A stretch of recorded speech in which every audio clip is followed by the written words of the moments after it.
Okay, so get ready to go on a journey that's literally billions of miles long. Wow. Because today we're catching up with the Voyager probes. Oh, nice. Voyager 1 and 2. Yeah. To see what they're up to in 2024, decades after launch. Yeah. I mean, it really is remarkable. It really is. When you think about it, Voyager is a testament to thinking about space exploration, not in terms of years, but of generations. You're telling me. Yeah. And we've got NASA articles, mission updates, Right. even some recent news, Okay. a whole stack of stuff Yeah. to give you the most up-to-date look at what these little explorers are doing out there in the vastness of space. Uh-huh. And let me tell you, Yeah. it's wilder than any sci-fi movie. I bet it is. We're talking about technology from 1977, Oh, wow. the same year Star Wars came out, Yeah. still sending us data Yeah. from beyond our solar system. It's crazy. Beyond our solar system. And not just drifting out there. They're actively sending back information from a place that's almost impossible for us to grasp. Right. Voyager 1, for example, is over 13.8 billion miles away from Earth right now. Wow. To put that in perspective, that's like making about 3 round trips to Pluto and then some. Hold on, 3 round trips to Pluto. Yeah. And that's just Voyager 1. Just Voyager 1. Voyager 2 is closer, but still a mind-boggling 11.4 billion miles away. Wow.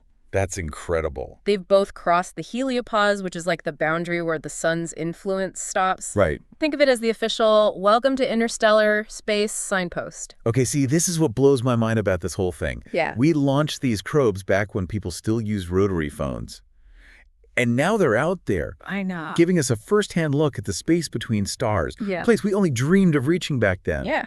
What's really amazing is that they're still going strong. Well, strong might be a bit of an overstatement. They've had to make some sacrifices along the way. Yeah, I bet. Running on fumes at this point, right.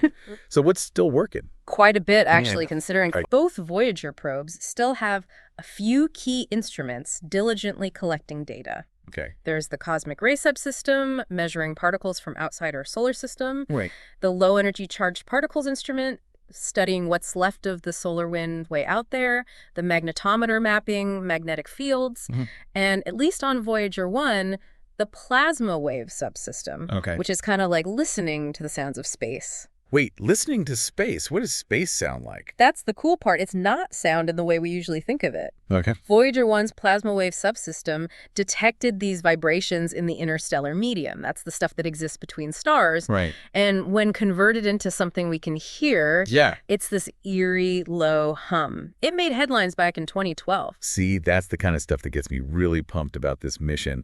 Makes you realize just how alien this environment is. Yeah. But I gotta ask, with the probes being so far out, they're practically running on empty at this point, right? How do they keep going? Well, for one thing, they haven't needed their cameras for a while. Yeah. So those were turned off a while back. Right. Back in 1990, actually, for Voyager 1. No more glamorous postcards from the edge of the solar system, huh? Not from Voyager 1, at least.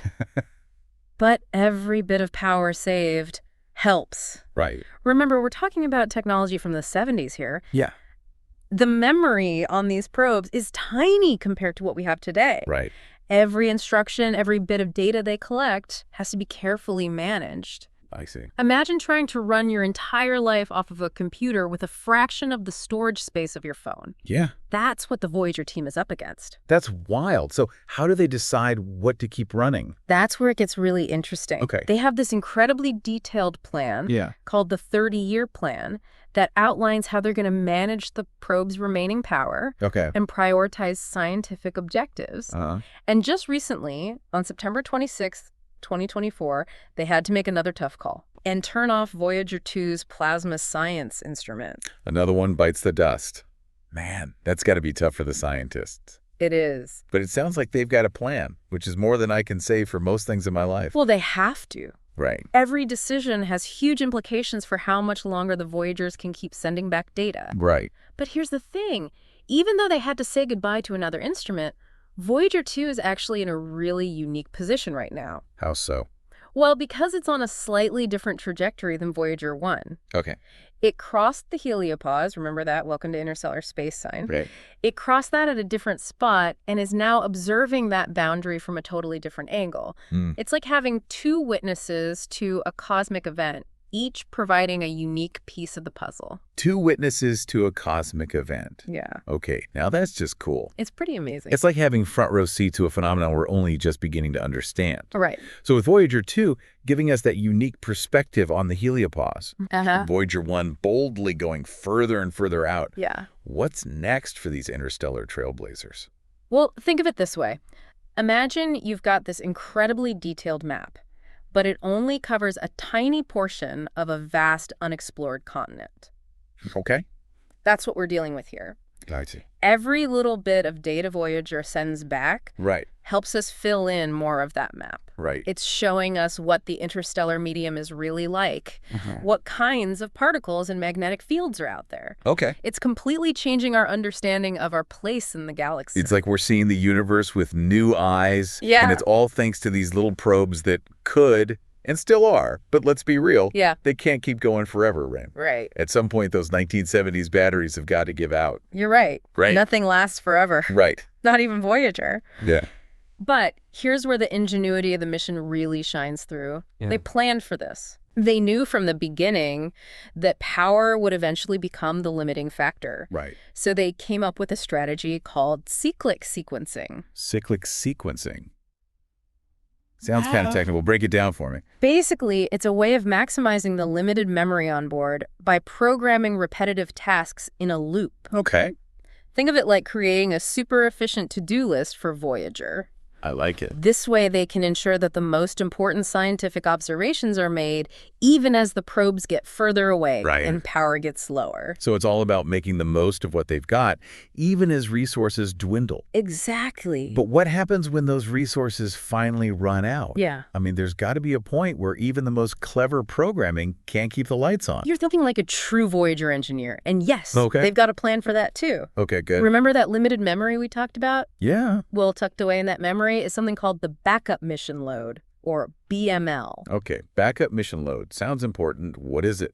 Think of it like Voyager's last message to the universe. Okay. A faint whisper saying, "I was here."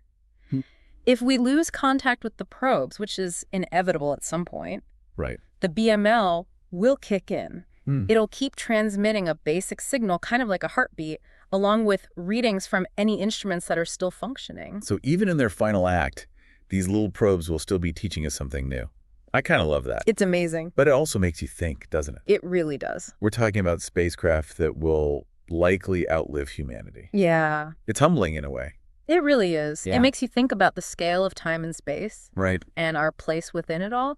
Yeah. But it also speaks to the enduring power of human curiosity and ingenuity. Right. Voyager is a testament to that, a reminder that even with limited resources and technology that seems ancient by today's standards, we can still achieve incredible things. It really makes you wonder what will be the Voyager of the next generation or the generation after that. It really does. What are we on the cusp of discovering with the technology we have now? Well, for one, we've got the Europa Clipper on its way to Jupiter's moon, Europa. Europa Clipper, right. Now that's a mission that really captures the imagination. Absolutely. While Voyager explores the vastness of interstellar space, Europa Clipper is going to be studying a world that might have a subsurface ocean, a potential haven for life. Wow. It's a great example of how our understanding of the cosmos keeps evolving. It's like we're always pushing the boundaries of what's possible, Yeah. always asking those big fundamental questions. What else is out there? Are we alone? Exactly. Yeah. And those questions are part of what make the Voyager missions so incredibly special. Right. Each of those probes carries a golden record. Right. This phonograph record with sounds and images from Earth. Yeah. A message in a bottle to any civilization that might stumble upon it in the vastness of space. Talk about a long shot. But even if the chances of it being found are astronomically small, it's such a powerful symbol of our desire to connect, to share our story with the universe. It really is. And, when you think about the sheer distances involved, Yeah.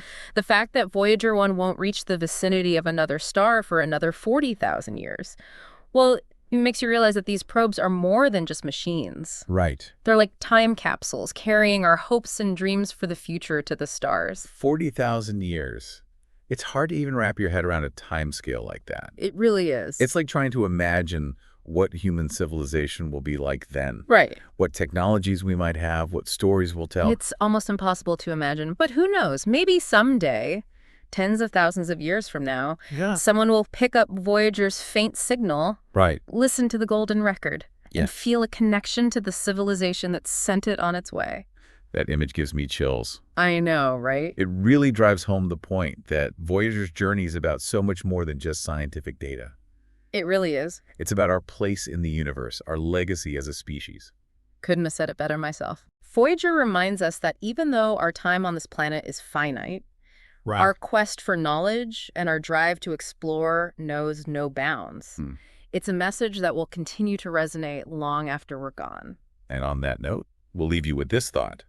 If two little probes, launched in the 1970s, can travel billions of miles and still teach us so much about the universe. I know. Imagine what wonders await us in the years to come. It's amazing. What new frontiers will we cross? What new mysteries will we unravel? The universe is full of possibilities. All we have to do is keep exploring. And that's it for this episode of Deep Dive. We'll see you next time.